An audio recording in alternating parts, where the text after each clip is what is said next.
안녕하세요. 오늘은 그 배우 김혜선 씨가 결혼을 3번 하고 또 그러다 보니까 이혼을 3번 했던 그런 뉴스가 인터넷에 올라와서 제가 젊었을 때부터 좋아했던 배우고 또 시원한 이목구비 굉장히 인상이 좋죠.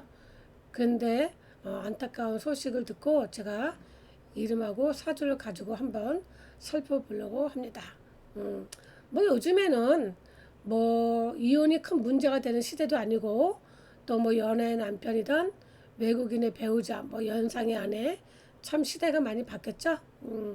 그래서 3번 결혼하고 3번 이혼한 연예인도 쉽게 찾아볼 수가 있고 또 공인이 아니더라도 평범한 분들 중에서도 3번의 결혼과 이혼하신 분들도 제법 있으니까 뭐 요즘에는 뭐 부모님 입장에서는 뭐 잘 살기를 바라지만 또 성격이 안 맞으면 또 함께하지 못하는 그런 시대에 살고 있죠. 그래서 굉장히 성격이 중요하죠. 자, 그러면 김혜선님의 이름에 대해서 한번 살펴보도록 할게요.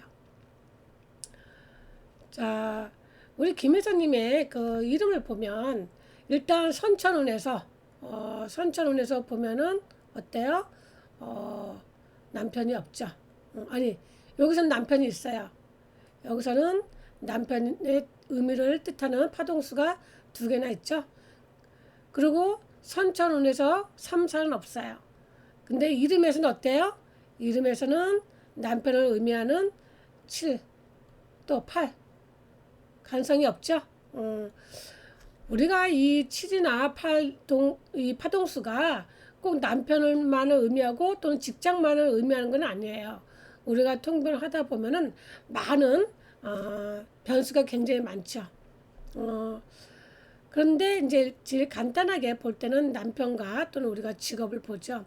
근데 이제 겉으로 드러났을 때는 이분이 선천운에서 가능성이 2개지만 전체적으로 보면은 남자를 만날 수 있는 게 한 4명 정도로 저는 이제 볼 때 파악이 돼요. 자, 그래서 이분 같은 경우에 그만큼 남편의 배우자와의 인연이 좀 많을 수 있는 그런 이름이다. 근데 이제 이따가 사주를 보게 되면 사주에서도 그것을 알 수가 있어요. 자, 우리가 이분 같은 경우 선천운에서 보면은 이혼할 마음은 그렇게 없는 사람이에요. 왜? 이 관성을 하나는 자기 남편으로 쓰고 하나는 또 직업으로도 우리가 쓸 수가 있거든요. 그런데 이름에서 저렇게 남편궁이 부실하다 보면 해로하기가 힘들어요. 그리고 재물운을 볼 때도 이분 같은 경우에 어때요? 선천운에서 보면은 큰 돈을 모으긴 좀 힘들죠. 물론 우리가 뭐 부동산 투자한다거나 아니면 또 남이 모르는 그런 어떤 뭐 유산이나 그런 횡재수가 생길 수 있는 그런 파동 주파수를 가졌다고 해서 모든 사람이 그것이 해당되는 건 아니에요. 왜냐면 김혜선님 같은 경우에는 이름에서도 보면은 어때요? 재성의 기운이 굉장히 말년에 가서 있죠. 그래서 이런 분 같은 경우에는 살면서 재물에 대한 어려움을 좀 많이 겪을 수가 있어요. 왜냐면 이름에서도 보면은 어때요? 자, 여기서 말년에 이렇게 재물의 에너지가 있지 중간에는 여기는 없잖아요. 그 다음에 여기서 또 인성에 대한 애로 또 여기서 비경겁제의 애로가 있기 때문에 재물에 대한 복은 조금 어렵다고 볼 수가 있어요. 그래서 조금 이제 아쉬운 건 또 뭐냐면 이분이 재능은 굉장히 많으신 분이잖아요. 그런데 남편을 극을하는 파동 주파수는 조금 많다 이거지. 그래서 여자분이 남편에 대해서 이름이 없고 그다음에 남편의 간성을 극을하는 에너지가 많으면 배우자 궁이 좀 부실하다. 이것을 통해서 우리가 이름에 대해서 분석이 좀 가능하죠. 그러면 이분이 한번 우리가 사주를 볼까요? 자, 이분 사주를 보면 어때요? 사주가 병화일간이에요. 자, 병화일간인데 이분 같은 경우에 사주에서 뭐냐면 요 간성이 여기 있죠. 자, 여기서 보면 자, 여기 관성이 있어요. 관성이 있는데 이 관성이 어때요? 요 상간에서 극을 당하고 있죠.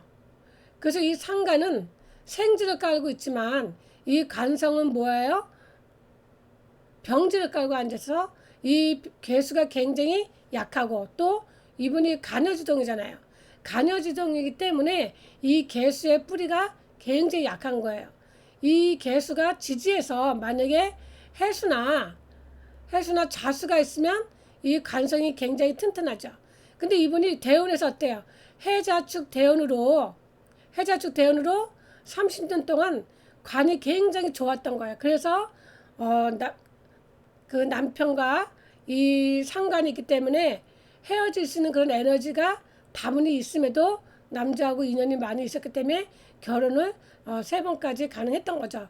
근데 44살 넘어가면서 어때요? 이렇게 상간 운이 오고 어때요? 식신운과 상간운이 오죠. 이게 무게합해서 어때요? 화 비견으로 날아갔단 말이에요. 그래서 우리 이 김 회장님 같은 경우에 조금 안타깝게도 지금 현재 이렇게 식신과 상간운이 오게 되면 또 병화가 로고 깔고 앉아 있어서 간여지동이게 되면은 남편 운이 약하죠. 앞으로 어때요? 지금 현재 계속 남자 운은 좀 약하잖아요.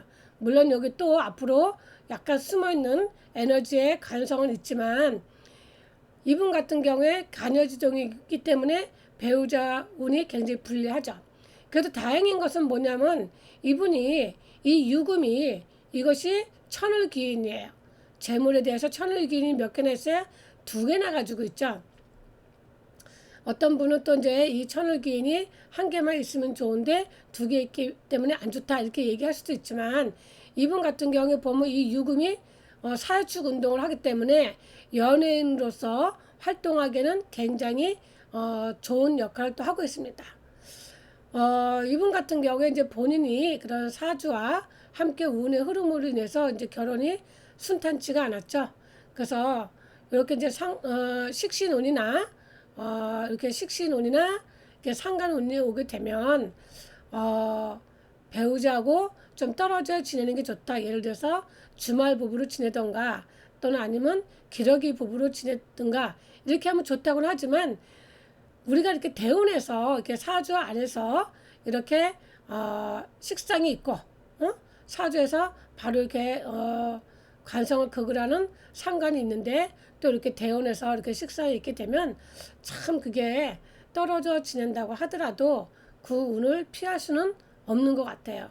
그러다 보니까 어때요? 이분이 이름에서 이렇게 사주대로 이름이 지어진 거죠.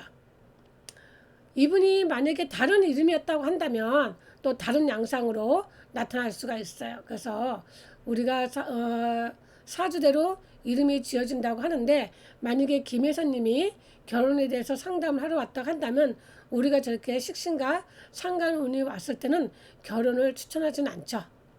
그냥 애인으로만 지내라고 그렇게 하는 경우가 되게 많죠. 그런데도 또 이렇게 사주에서 운에서 이렇게 관운이 오게 되면 그게 피할 수는 없는 것 같아요. 우리가 여름에 덥잖아요. 그렇죠? 근데 오늘처럼 이렇게 비가 온다고 해서 여름이 아닌 건 아니잖아요. 그래서 우리가 이름이 사주대로 지어지고 그 다음에 이름대로 살아가며 또 이름이 그 사람의 운명에 영향을 미친다. 그래서 이름이 운명을 이끈다. 제가 항상 하는 얘기죠. 자 그러면 오늘은 여기까지 하고 다음 시간에 또 다른 이름으로 여러분들을 찾아뵙도록 하겠습니다. 자 그러면 앞으로도 더운 날씨에 건강 유의하시고 다음에 또 뵙도록 하겠습니다. 감사합니다.